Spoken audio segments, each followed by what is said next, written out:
สบายดีทุกผู้ทุกคนนะครับเด้อ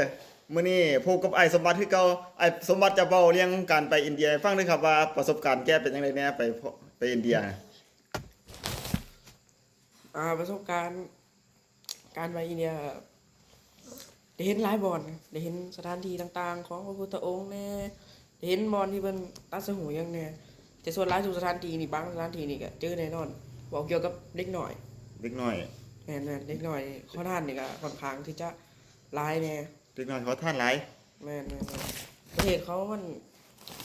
จังไดวะมันเป็นประเทศส่วนมากนี่ประชากรจะยากจนเนาะแม่นๆผมก็สงสารอยู่แหละเห็นเด็กน้อยแต่ก็หายจะได้หายไปผู้หนึงมันก็ผู้เดียวมันก็ตีกันไงมันตีกันเอาบางทีหายไปผู้หนึงบ่ได้ก็เสียหายอีกนั่นแหละผมก็เห็นได้นี่ก็เลยสงสารเขาอยู่บอกเด็กน้อยนี่แต่เขาเวลาขับรถนี่เขาอยากได้พ่อเขาอยากได้เงินแห้งเนี่ยเขาแลนน้ำรถเลยแม่เขาแลนน้ำรถเขาไม่อยากรถเหยียบเลยบ่และเฮาแล่นรถไปสิเขาก็แล่นไล่เป็นรถเนี่ยบ่อยากรถเหยียบแม่นนั่นนั่นแหละผมก็มีสลดใจอยู่อันนี้แหละเรื่องที่จะมาเล่าประมาณนี้แล้วมีเรื่องอื่นเรื่องแบบใดเรื่องคือว่าเขานับถือศาสนาใดส่วนมากอยู่หั่นส่วนมากก็ศาสนาเซนแล้วก็ศาสนาฮินดูป่ะพราหมณ์ฮินดูประมาณนั้นแล้วก็พุทธแม่นเขาสิขาสัตว์แหละเพื่อบวงสรวงหรือยังนี่แหละตัดข้อเอาเลือดมันไปบวงสรวงนี่แหละเท่าที่ผมจำบ่ผิดได้เดี๋ยวนี้ก็บ่ค่อยเห็นดอกเดี๋ยวนี้บ่ค่อยเห็นแต่ว่าตอนไปว่าหันเห็นบ่บ่ค่อยเห็นก็มันก็บ่ถือว่าเห็นดอกแต่ว่าตะกี้นี่มีคือเขาสิเอาไอ้พวกแพะพวกแกะแบะเนี่ยเขาสิบ่กินได้เพราะอาหารผมไปเห็นมานี่อาหารเขานี่ส่วนหลายสิมีแต่แป้งมีแต่แป้งแม่นมีแต่แป้งอย่างเดียวไอ้พวกโรตีว่าอะไรอย่างแต่สิ่งเพราะว่าเขาบ่ค่อยไอ้พวกสัตว์นี่เขาจะเอาไปบวงสรวงส่วนหลาย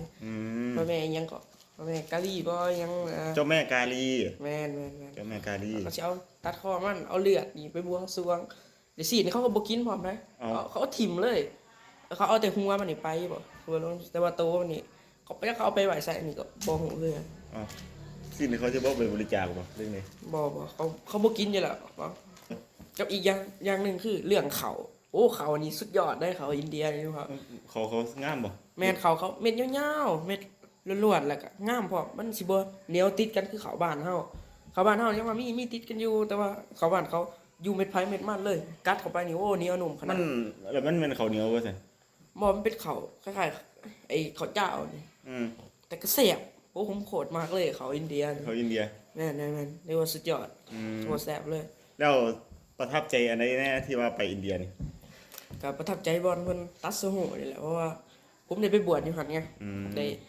บวชอยู่หั่นก็ถือว่าดีใจแต่ว่ามันโอกาสมันน้อยสิสละเวลามาบวชเพราะว่าเรื่องบางเทื่อก็ข้าวอยากนะก็เลยมันก็เป็นจังซั่นผมก็เลยประทับใจบอลอยู่นำซอบ่ต้องมาซอแม่แต่ว่าลุงเผานี่ก็อยากไปไปบวชบ่ไปอินเดียอีกดิเอาบ่สิผมย่อคันบวชให้แต่ว่าบ่มีโอกาสได้ไปแต่ว่าลุงเผาอนุโมทนาบุญนำไอ้สมบัตินี่ล่ะเห็นไอ้สมบัติไปแล้ว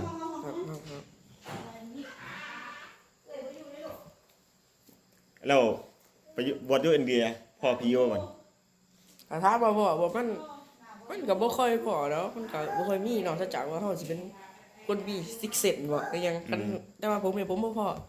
มันก็ม่วนไปมันก็บ่พอปานใดดอกพี่มันก็บ่ค่อยมียังมาคัดใจดอกแต่ว่าแม่นี่พ่ออายุแต่ก็มันก็บ่นักปานใดก็บ่ค่อยมากวนน่ะครับนอกจากบ่ถึงขัดว่ามากวนแบบบ่ให้นอนเลยนะก็ยังพอมีเห็นแต่ว่าผมบ่ค่อยเห็นแต่ว่าส่วนหลายแม่สิเห็น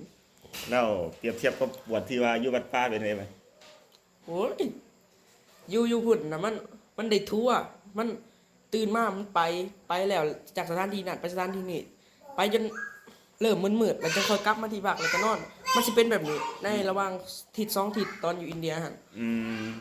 ต่างจากมาอยู่วัดป่านี่มันสิคักตัวเพราะว่านึงมันได้อยู่วัดไงมัน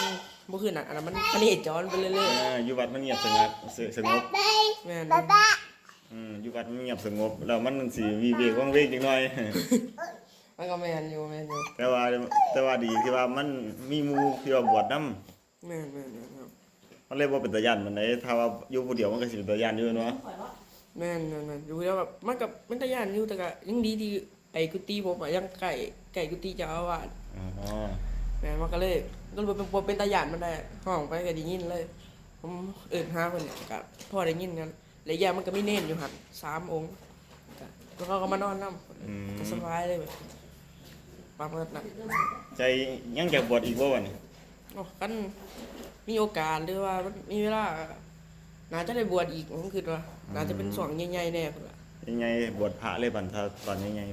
แม่นๆๆถ้ามันมีเวลาเรียนทางเบิ่ง ตอนนี้วัยกำลังเรียนก็ตั้งใจเรียนไว้ก่อน แม่น เต่าตัวเด็ดเด็ดเด็ด เอา เด็ด เดี๋ยวคลิปนี้ก็จบไปซ้ำนี้ก็เด้อพี่น้องเด้อ